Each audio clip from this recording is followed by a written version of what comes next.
그녀들은 한때 나치 독일의 가장 강력한 남자들과 나란히 서 있었습니다. 그들의 삶은 특권과 어두운 비밀로 얼룩져 있었죠. 하지만 전쟁의 막이 내리고 모든 것이 산산조각 났을 때 이 여성들의 운명은 어떻게 되었을까요? 역사는 종종 그들을 침묵시켰습니다. 오늘 우리는 숨겨진 문서를 파헤치고 잊힌 증언들을 되살려 SS 장교들의 아내들에게 정말로 무슨 일이 일어났는지 밝혀낼 것입니다. 그들의 이야기는 단순한 동반자가 아닌 공범자이자 희생자, 그리고 때로는 침묵하는 목격자로서의 복잡한 진실을 드러냅니다. 상상해보세요. 1930년대 후반 서울의 한 번화한 카페에 앉아있는 한 젊은 연구원, 이름은 이수진입니다. 그녀는 차가운 아메리카노를 마시며 오래된 독일어 문서를 응시합니다. 그 문서들은 나치 체제 하에서 여성들의 삶에 대한 연구 프로젝트의 일부였습니다. 수진 씨는 특히 한 여성의 이야기에 매료됩니다. 에리카 슈미트. 그녀는 높은 지위에 있던 SS 장교의 아내였죠. 에리카의 삶은 단순한 결혼 생활 이상이었습니다. 그녀는 나치 이념의 심장부에서 살았으니까요. 수진 씨는 노트북을 켜고 오래된 서신과 일기들을 번역하기 시작합니다. 에리카의 글은 처음에는 화려한 파티와 사교계 모임, 그리고 남편 귄터와의 사랑을 이야기하는 듯 했습니다. 그들은 당시 사회의 이상적인 아리안족 부부로 여겨졌죠. 하지만 수진 씨가 더 깊이 파고들수록 그 환상적인 표면 아래에서 어둡고 불편한 진실이 서서히 드러나기 시작합니다. 에리카의 일기장에는 점점 더 불안하고 모호한 내용들이 등장합니다. 그녀는 남편의 업무에 대해 직접적으로 언급하지 않았지만 그의 부재와 그가 가져오는 분위기의 변화에 대해 적고 있었습니다. 어느 날 수진 씨는 에리카의 일기에서 충격적인 구절을 발견합니다. 오늘 귄터는 돌아왔을 때 너무나도 창백했고 그의 눈은 깊은 어둠을 담고 있었다. 그는 아무 말도 하지 않았지만 나는 그 침묵 속에서 비명 소리를 들었다. 이 구절은 수진 씨의 마음을 흔들었고 에리카의 침묵이 단순한 무지에서 비롯된 것임을 시사했습니다. 이 시점에서 여러분이 이 충격적이고도 흥미로운 이야기에 깊이 빠져드셨다면 저희 채널을 구독해주세요. 제2차 세계대전에 숨겨진 수많은 진실들을 계속해서 여러분께 전해드리겠습니다. 이야기는 2000년대 후반 부산의 한 오래된 도서관으로 이동합니다. 역사학 교수인 박동현 씨는 전쟁 후 독일에서 발견된 가족 사진들을 분류하고 있었습니다. 그는 우연히 한 장의 빛바랜 사진을 발견합니다. 사진 속에는 웃고 있는 독일인 부부가 서 있습니다. 제복을 입은 남자의 어깨에 손을 올린 여성의 얼굴은 미소 짓고 있었지만 동현 씨는 그녀의 눈빛에서 묘한 불안감을 읽었습니다. 그녀의 이름은 마르타 베버, 또 다른 SS 장교의 아내였습니다.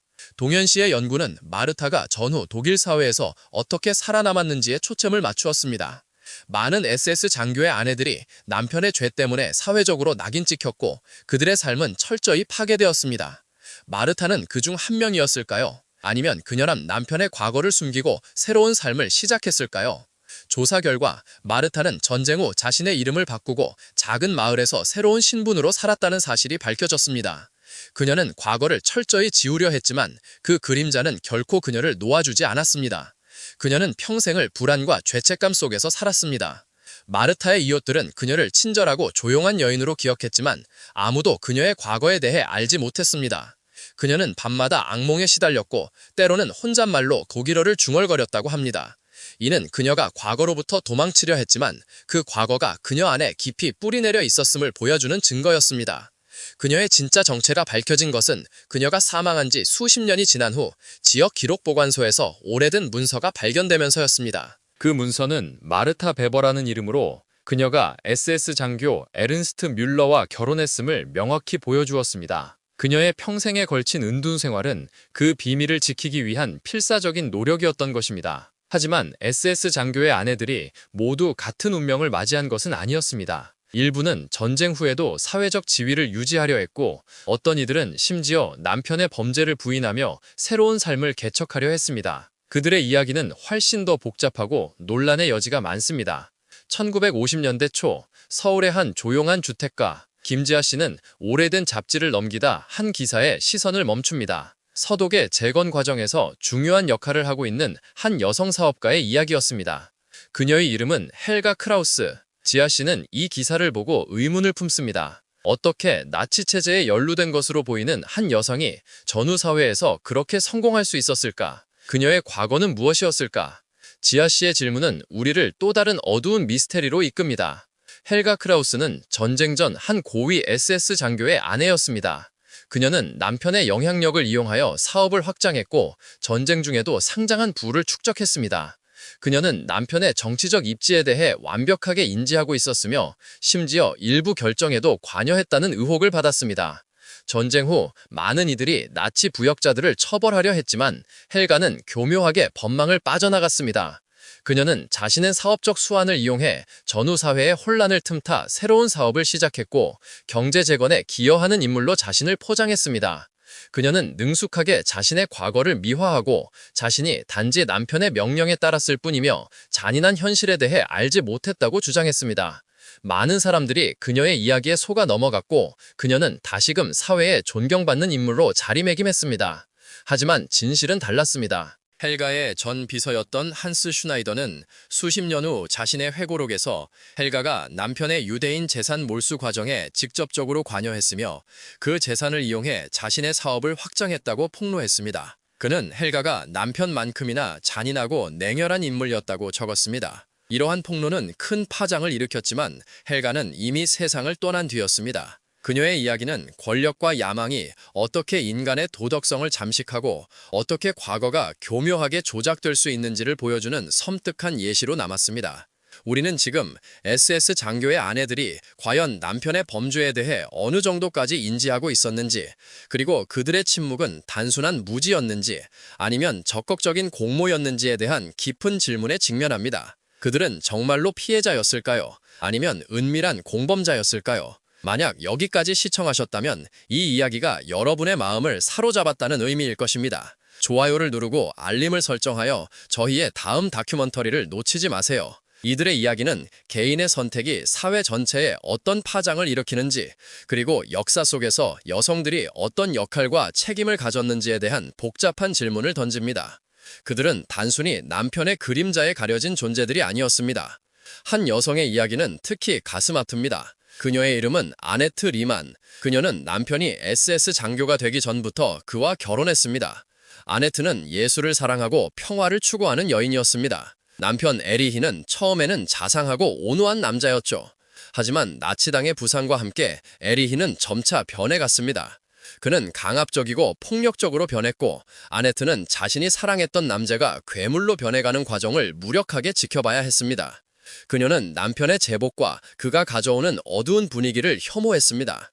아네트는 남편의 잔인한 행위들에 대해 직접적으로 알지 못했지만 그녀는 그의 손에 묻은 피의 그림자를 느낄 수 있었습니다. 그녀는 종종 악몽에 시달렸고 남편의 눈에서 자신이 알지 못하는 공포를 보았습니다. 그녀는 도망치고 싶었지만 당시의 사회적 압력과 남편의 감시 속에서 벗어날 수 없었습니다. 전쟁 후 에리히는 전쟁 범죄자로 체포되었습니다. 아네트는 남편의 죄 때문에 모든 것을 잃었습니다. 그녀는 사회에서 버림받았고 가족조차 그녀를 외면했습니다. 그녀의 이름은 치욕의 대명사가 되었고 그녀는 평생을 고독 속에서 살았습니다. 아네트는 남편의 죄에 대해 결코 용서하지 않았지만 동시에 자신도 그 잔혹한 체제의 희생자라고 느꼈습니다. 그녀는 나치 이념의 희생양이었던 동시에 침묵했기 때문에 공범으로 낙인 찍힌 비극적인 인물이었습니다. 그녀의 일기에는 나는 그를 증오하지만 나 또한 그 감옥에 갇혀 있었다는 구절이 적혀 있었습니다. 그녀의 이야기는 우리에게 질문을 던집니다. 과연 이 여성들은 단순한 피해자였을까요? 아니면 당시의 상황 속에서 적극적인 공모자였을까요? 여러분은 어떻게 생각하십니까? 댓글로 의견을 남겨주세요. 우리는 종종 역사 속에서 영웅과 악당만을 기억하려 하지만 이들 SS 장교의 아내들처럼 회색지대에 놓인 인물들의 이야기는 훨씬 더 복잡하고 불편한 진실을 담고 있습니다. 그들은 모두 다른 배경과 동기 그리고 운명을 가졌습니다. 어떤 이들은 권력과 부의 눈이 멀어 남편의 잔인한 행위를 묵인했고 심지어 동조했습니다. 또 어떤 이들은 강요와 협박 속에서 침묵을 강요당했고 남편의 악행에 대해 알면서도 아무것도 할 수 없었습니다. 그들의 삶은 제각기 다른 비극을 품고 있었습니다. 역사는 종종 승리자나 희생자의 관점에서 쓰여지지만 이 여성들의 이야기는 역사의 복잡한 단면을 보여줍니다. 그들은 나치 독일이라는 거대한 악의 기계 속에서 각자의 방식으로 살아남거나 혹은 무너져 내렸습니다. 한 젊은 한국인 연구자 최민준 씨는 최근 독일에서 돌아온 후 서울의 한 고요한 연구실에서 자신의 발견을 정리하고 있었습니다. 그는 전쟁 중 아동 복지 프로그램에 참여했던 SS 장교의 아내들에 대한 자료를 수집했습니다. 이 프로그램은 겉으로는 인도주의적으로 보였지만 실제로는 나치 이념에 따라 아리안족 아동을 선별하고 양육하는 것이었습니다. 민준 씨는 한 여성의 기록에 주목했습니다. 이름은 리사 폰 발덴. 그녀는 높은 지위에 있는 SS 장교의 아내였고 이 복지 프로그램을 적극적으로 지원했습니다. 그녀는 자신이 순수한 마음으로 고통받는 아이들을 돕는다고 믿었습니다. 하지만 민준 씨의 연구는 리사가 이 프로그램의 이면에 숨겨진 인종차별적, 우생학적 목적을 잘 알고 있었다는 사실을 밝혀냈습니다. 그녀는 특정 인종의 아이들만을 가치 있는 생명으로 여기고 다른 아이들은 무관심하게 내버려 두거나 심지어 끔찍한 운명에 처하도록 방관했습니다. 리사의 사례는 단순한 무지가 아니라 왜곡된 신념과 이념에 대한 맹목적인 추종이 어떻게 선우의 가면을 쓰고 잔혹한 결과를 초래할 수 있는지를 보여줍니다. 그녀는 자신이 도덕적으로 옳다고 믿었지만 실제로는 나치 이념의 잔인한 도구로 활용되었습니다. 이러한 여성들의 이야기는 제2차 세계대전이라는 거대한 비극 속에서 개인의 도덕적 선택과 책임이 얼마나 중요한지를 다시 한번 상기시킵니다. 그들은 단지 남편의 아내였을 뿐 아니라 시대의 흐름 속에서 각자의 선택을 한 개인이었습니다. 어떤 이들은 남편의 권력을 이용해 사리사욕을 채웠고 또 어떤 이들은 침묵함으로써 간접적인 공모자가 되었습니다. 그리고 소수이지만 남편의 행위에 저항하거나 비밀리에 도움을 주려 했던 이들도 있었을까요? 기록은 그 부분에 대해서는 대체로 침묵하고 있습니다. 하지만 우리가 발견한 증언들은 이 여성들의 삶이 결코 단순하거나 흑백 논리로 설명될 수 없음을 분명히 보여줍니다. 그들은 권력의 심장부에 있었던 만큼 그 권력의 어두운 그림자로부터 자유로울 수 없었습니다. 2020년 현대 서울의 광화문 광장, 한 젊은 여성, 이름은 윤서연입니다.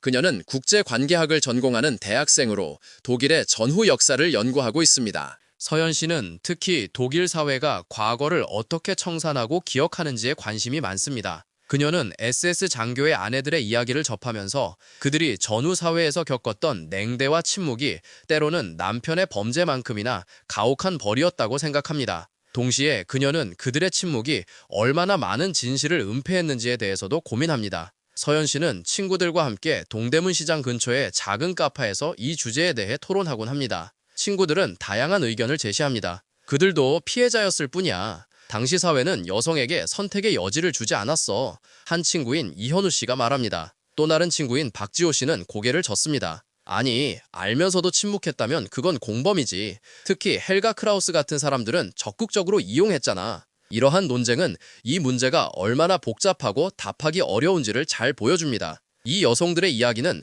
인류 역사에서 반복적으로 나타나는 질문을 던집니다. 악의 체제 속에서 개인은 어디까지 자유롭고 어디까지 책임을 져야 하는가? 평범한 사람들이 어떻게 잔혹한 이념에 동조하거나 침묵하게 되는가? 우리는 이 여성들이 단순히 잊히는 것이 아니라 그들의 이야기를 통해 전쟁과 폭력, 그리고 인간 본성의 어두운 면에 대한 중요한 교훈을 얻을 수 있기를 바랍니다. 그들의 침묵은 종종 더 큰 질문을 낳습니다. 이들의 이야기는 단순히 과거의 유물이 아닙니다. 그것은 오늘날에도 여전히 우리 사회에 울림을 주는 경고입니다. 권력이 어떻게 인간을 유혹하고 두려움이 어떻게 침묵을 강요하며 편견이 어떻게 잔혹함을 정당화하는지에 대한 이야기죠. 이러한 어두운 역사를 기억하는 것은 고통스럽지만 반드시 필요한 일입니다. SS 장교의 잊힌 아내들의 이야기는 우리에게 인간이 저지를 수 있는 악의 깊이와 그 속에서 개인의 도덕적 책임이 얼마나 중요한지를 끊임없이 상기시켜줍니다. 그들의 이야기는 과거의 메아리가 되어